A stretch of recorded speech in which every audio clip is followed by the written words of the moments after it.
Hola chicos, ¿qué tal? ¿Cómo están? En este segundo video de las membranas celulares vamos a hablar un poco de manera sencilla y rápida acerca del potencial de membrana. Antes de eso tenemos que hablar un poco de la distribución iónica de la membrana celular. Aquí en la imagen vemos cómo se distribuyen los iones tanto dentro de la célula como fuera de la célula. Podemos observar que el sodio predomina su concentración fuera de la célula con una concentración de alrededor 142 miliequivalentes por litro. En cambio, dentro de la célula la concentración es de alrededor de 10 miliequivalentes por litro. En cuanto al potasio, la concentración predomina dentro de la célula con aproximadamente 140 miliequivalentes por litro y en el líquido extracelular la concentración es de 4 miliequivalentes por litro. El cloro predomina fuera de la célula con una concentración de 103 miliequivalentes por litro y dentro de la célula con una concentración de 4 miliequivalentes por litro. En cuanto al fosfato, vemos que predomina su concentración dentro de la célula con 75 miliequivalentes por litro y en el exterior de la célula con 4 miliequivalentes por litro. Entonces, ¿en qué consiste el potencial de membrana en reposo? A través de las membranas de casi todas las células de nuestro organismo se generan potenciales eléctricos. Sin embargo, las células nerviosas y células musculares son un poco especiales porque además de ser excitables pueden generar ellas mismas los potenciales de acción, o sea, los impulsos nerviosos, y los transmiten. El potencial de membrana en reposo como concepto es la diferencia de potencial que se establece entre ambos lados de una membrana. Es positivo en el lado externo y negativo en el interno. Es estable en el tiempo y su valor depende del tipo celular. Vamos a repetir esto porque es importante. El potencial de membrana en reposo, o sea, la membrana en reposo no excitada, es negativa en el interior y es positiva en el exterior. El valor del potencial en reposo depende de cada tipo celular. Aquí en la imagen vemos un esquema de la membrana celular. Este sería el líquido extracelular, o sea, la parte externa de la membrana, y este sería el interno. Como vemos aquí, las cargas negativas, cuando la membrana está en reposo, son en el interior y las cargas positivas en el exterior. Vemos aquí esquematizados en rosado los canales de sodio y en azul los canales de potasio. Vemos aquí otra vez que la mayor concentración de sodio está en el líquido extracelular y que la mayor concentración de potasio está en el líquido intracelular. La membrana en reposo, cuando está en reposo, es mucho más permeable al potasio. Esto se debe a que los canales de potasio son más permeables que los de sodio y el radio hidratado del potasio también es menor. Por tanto, el potasio se mueve hacia afuera a favor de su gradiente de concentración. Recordemos que el potasio estaba más concentrado, había más concentración de potasio en el interior de la célula, por tanto se mueve a favor de su gradiente hacia donde hay menos concentración, que es en el exterior. Esto genera un número mayor de cargas positivas en el exterior. Por eso, cuando la membrana está en reposo, las cargas exteriores son positivas.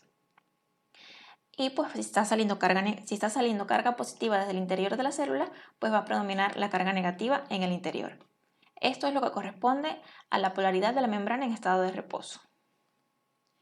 Otro factor importante que contribuye al potencial de membrana en reposo es la bomba de sodio y potasio, o también la podemos encontrar con el nombre de ATPasa de sodio y potasio porque es una enzima de tipo ATPasa. Esto es una proteína que posee dos subunidades, una subunidad beta y una subunidad alfa. La porción intracelular, esta de aquí, de la subunidad alfa, presenta un sitio para la unión con el sodio, este que está esquematizado aquí. Y también presenta uno para la fosfolarización y otro para la unión con el ATP. La porción extracelular tiene un sitio para la unión con el potasio.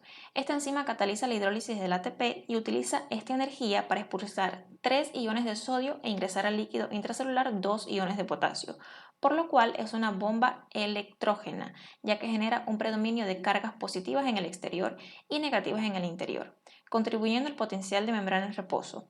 También participa en el mantenimiento al contribuir al desequilibrio iónico de la membrana entre otras subunidades. Vamos a repetir esto aquí. La bomba de sodio ATPasa saca 3 iones de sodio y entra 2 iones de potasio. Recordemos que la valencia del sodio es de 2 más, por lo tanto ella estaría sacando más cargas positivas de las que está entrando al interior de la célula. Por esto, recordando esto, podemos comprender por qué permite que predominen las cargas negativas en el interior, porque salen más cargas positivas de las que entran. Como ya habíamos mencionado, la membrana en reposo es mucho más permeable al potasio que al sodio. O sea que cuando la membrana está en reposo permite que entre más potasio que sodio. Esto sigue contribuyendo al potencial de membrana porque recordemos que el sodio tiene dos valencias positivas y el potasio solo tiene una. Por lo tanto, el potencial es el potencial de difusión para el potasio, el factor que más influye en el valor del potencial de membrana en reposo. Una contribución adicional la aporta la bomba de sodio y potasio, como ya mencionamos.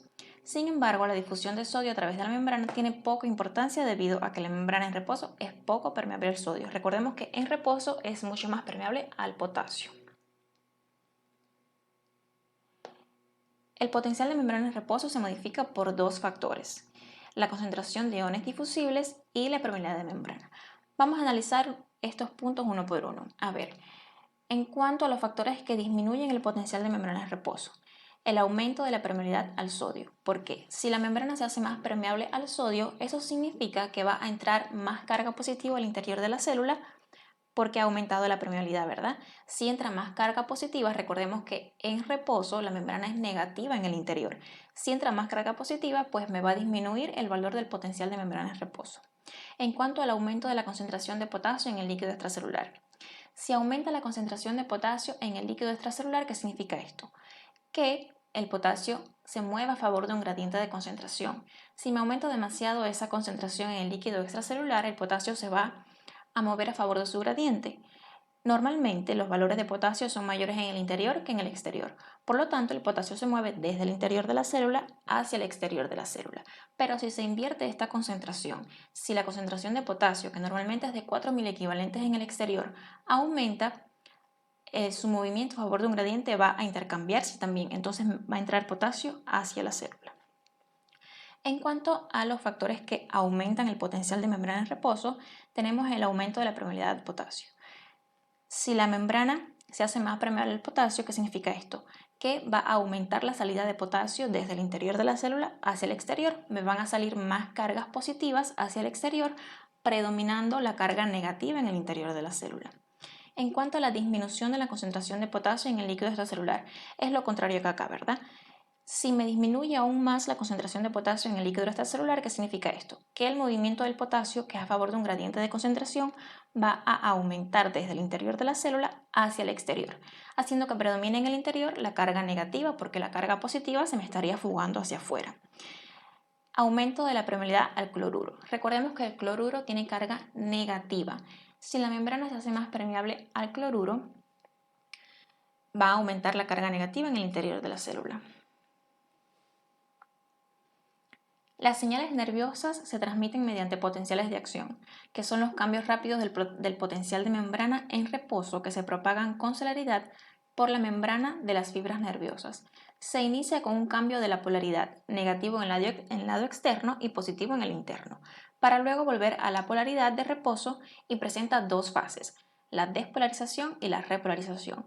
¿Qué sería la despolarización? Es cuando la membrana invierte su carga, cuando se vuelve positiva en el lado interno y negativa en el lado externo. Y la repolarización es cuando vuelve a su posición de reposo, negativa en el lado interno y positiva en el lado externo.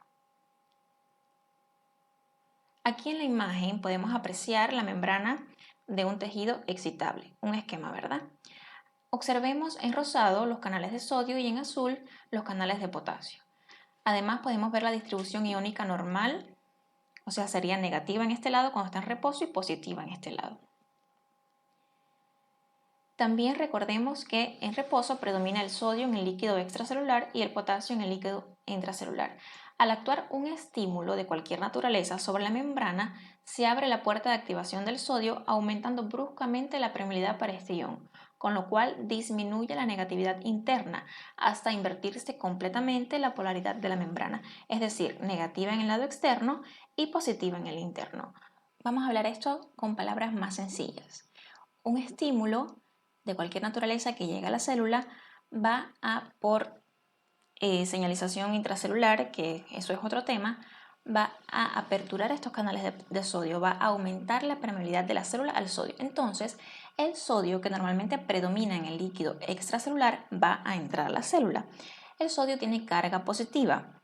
Al entrar tanta carga positiva va a ir aumentando progresivamente el valor electronegativo, ¿verdad?, que existe en el interior de la célula hasta que se invierte y se convierte más positivo en el interior que en el exterior. Eso sería un potencial de acción. En esta imagen podemos apreciar la membrana despolarizada. La positividad interna abre la puerta del canal de potasio, comenzando la salida de este ion hacia el líquido extracelular a favor de su gradiente de concentración, con lo cual la membrana vuelve a la polaridad de reposo, es decir, positiva en el lado de afuera y negativa en el lado interno. Estos cambios caracterizan la fase de repolarización del potencial de acción. Vamos a hablar ahora acerca del potencial de acción mediante un análisis gráfico. En la parte superior de la imagen se representa gráficamente un potencial de acción. La fase ascendente se corresponde con la despolarización. Veamos que sobrepasa el nivel de 0 cuando toda la membrana está despolarizada. Y la descendente se corresponde con la repolarización. Podemos apreciar aquí que al final se hace más negativo de lo normal. En la parte inferior vemos cómo se muestra gráficamente la variación de la conductancia para los iones de sodio y potasio durante la fase del potencial de acción. En verde tenemos la variación de la conductancia para el sodio. Veamos que aumenta en la fase de despolarización, o sea, cuando se abren los canales de sodio para que entre más sodio a la célula, al interior, y el potasio aumenta en la fase de repolarización.